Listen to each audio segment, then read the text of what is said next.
तो दोस्तों आप लोगों का पूर्वांचल क्लासेस में स्वागत है, जिसमें आज हम लोग गॉस सीडल मेथड पढ़ेंगे। तो आइए फिर देखते हैं इसका पहले वर्किंग रूल समझते हैं, फिर एक क्वेश्चन के साथ अपने आगे की प्रोसेस स्टार्ट किया जाएगा। आइए फिर समझ जाएगा। तो आपको 3 इक्वेशन दिया रहेगा, ठीक है। ये वर्किंग रूल है, आपको पेपर में 3 इक्वेशन देते रहते हैं इस गॉस सीडल, वो भी आपको गॉस जैकोबी जैसा ही सेम है, बट इसमें थोड़ा सा बस डिफरेंस आएगा, वो भी जो मैं आपको आगे समझा दिया जाएगा। आइए फिर देखा जाए, ठीक है। वो ये 3 इक्वेशन दे दिया गया है, ठीक। फिर आपको क्या सीन है, पहला जो डायगोनल वाला डोमिनेंस वाला हम लोगों ने पढ़ा था ना पहले गॉस जैकोबी में, वैसा ये भी सीन है। बस इसमें क्या सीन है, ये उसमें भी यही था, इन दोनों का प्लस करेंगे तो इस ये नंबर बड़ा होना चाहिए, इन दोनों को प्लस करने का। जब आप ये दोनों प्लस कर रहे हैं, ये ना इन दोनों को प्लस करने के बाद ये नंबर बड़ा होना चाहिए। वैसे डायगोनल इन्हीं को बोलते हैं, ठीक है। और सब ये सब जीरो होंगे, मतलब जीरो नहीं, मतलब वही जो नंबर सेम है, मतलब एक तो प्रोसेस हो गया कि मतलब डायगनली की मतलब, तो वो इन सब का प्लस होना चाहिए, इन दोनों का सम ये ज़्यादा होना चाहिए, ये दोनों का सम करेंगे तो ये ज़्यादा होना चाहिए, वैसे ही ये दोनों का सम कर रहे हैं तो ये ज़्यादा होना चाहिए। तो फिर आगे समझते हैं, ठीक है। डायगोनल डोमिनेंस है, जैसे मैंने आपको बताया था, ये नंबर सेम होना बड़ा होना चाहिए, इन दोनों को प्लस करने के बाद ये दोनों को प्लस करने के बाद ये बड़ा होना चाहिए, ये दोनों को प्लस करने के बाद ये बड़ा होना चाहिए, फिर वैसे वैसे प्रोसेस है। तो जैसे हम लोग ने देखा था, x1 फाइंड करना है, राइट। तो x1 फाइंड करना होगा हम लोग को पहले, फिर y1 y2 y1 फिर z1, ठीक है। तो ये देखिए यहाँ पे x y z दिया हुआ है, तो फिर वैसे ही सीन है। फिर आपको वैसे ही इक्वेशन अब बन गई, क्योंकि मतलब अगर वो इसको इस साइड ले जाएंगे माइनस में जाएगा, फिर ये इस साइड जाएगा, ये भी माइनस में जाएगा, प्लस है ना, प्लस इस साइड जाता तो माइनस में होता है। आपने इक्वेशन अपने क्लास 12 प्लस 2 में 10th में अपने पढ़ाई होगा। तो और जो ये वाला चीज़ होता है, a1 जो फाइंड कर रहे हैं, तभी तो x1 की वैल्यू आएगी, y1 की वैल्यू आएगी, z1 की वैल्यू आएगी, ठीक है। तो वो डिवाइड हो जाता है। तो एक देखिए आपको इक्वेशन बन रहा है, इधर देख रहे हैं आप, equal to 1 divided by a11, ठीक है। फिर जो अपने इस साइड ले गए थे, इधर माइनस में आ गया, ये भी माइनस में आ गया, देख रहे हैं आप, आराम से देख रहे हो, कोई प्रॉब्लम नहीं लेना, आराम से, हड़बड़ी नहीं है, आराम से कीजिए आप, ठीक है। आप ही का सम है, आराम से कीजिए। फिर इसको डिवाइड में लेके गए हैं, फिर ये b2 आ गया, ठीक है, माइनस में ले जा रहे हैं आप, ठीक है। इक्वेशन ऐसा स्टैंडर्ड फॉर्म हो गया आपका, क्या आपका स्टैंडर्ड फॉर्म, इसमें कोई डिफरेंस नहीं करना है आपको, ठीक। और ये फिर ये इक्वेशन बन गया है, इसी के दौरान से आप वैल्यू निकालना धीरे धीरे आप सीखेंगे। वैसे ही जाए के ऊपर थोड़ा सा अब जो ट्विस्ट आ रहा है ना, अब समझा जाएगा क्या आ रहा है सीन। अब क्या सीन है आपका, ये इक्वेशन बन गया, ठीक है।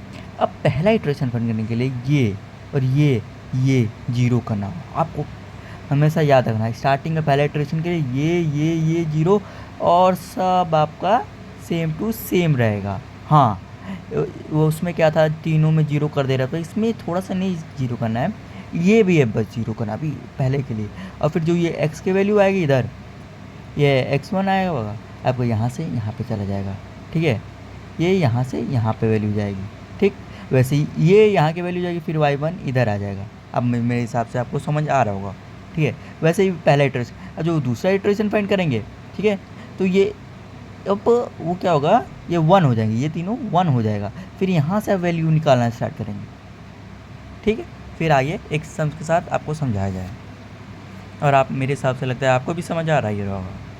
आइए फिर समझते हैं। तो क्वेश्चन में देखिए आप, इसलिए आपको क्वेश्चन दिया हुआ है, ठीक है, इसलिए क्वेश्चन दे रहे हैं। क्वेश्चन ऐसे ही पेपर में भी आपको ऐसे आना है, कोई हड़बड़ी नहीं है, आराम से करना है अपने। ये दोनों को ऐड कर रहे हैं तो ये बड़ा आ रहा है, ये दोनों को ऐड कर रहे हैं तो ये बड़ा आ रहा है, ये दोनों को ऐड कर रहे हैं बड़ा है, देखिए आराम से करना है, कुछ नहीं। फिर इधर इसको इधर माइनस में ले आ रहे हैं, इसको भी माइनस है तो प्लस में ले आ रहे हैं। फिर ये देख लें डायगनली के साथ, ये तो आपको मेन है कि डायगनली देखना है आपको, ठीक है। ये इधर माइनस में जा रहा है, ये भी माइनस में जा रहा है, ये डिवाइड में चला जा रहा है, इक्वेशन बन रहा है, स्टैंडर्ड फॉर्म देखिए, स्टैंडर्ड फॉर्म। हाँ, जैसे मैंने आपको बताया था वर्किंग रूल में, ये जीरो का देखिए एकदम जीरो आ रहा है, तो जीरो आ रहा है, कोई चीज़ जीरो से मल्टीप्लाई होता है तो जीरो ही आता है।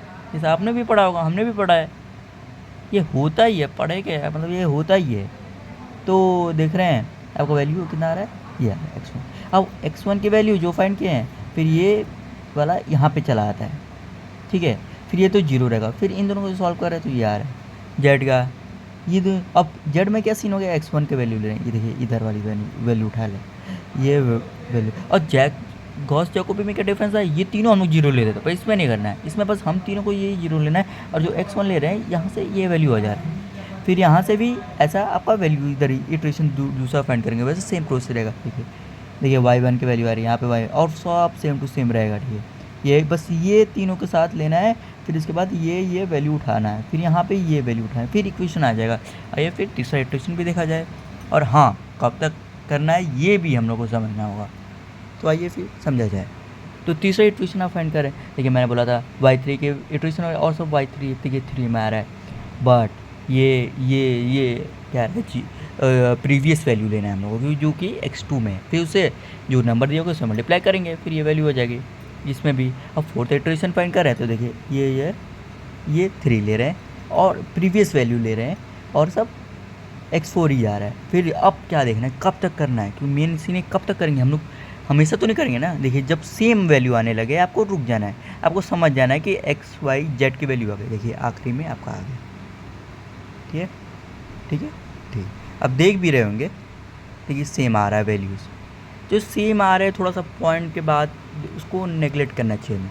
ठीक है, फिर जैसे आपको अच्छा लगे आप कमेंट कीजिए, बताइए। ठीक है फिर।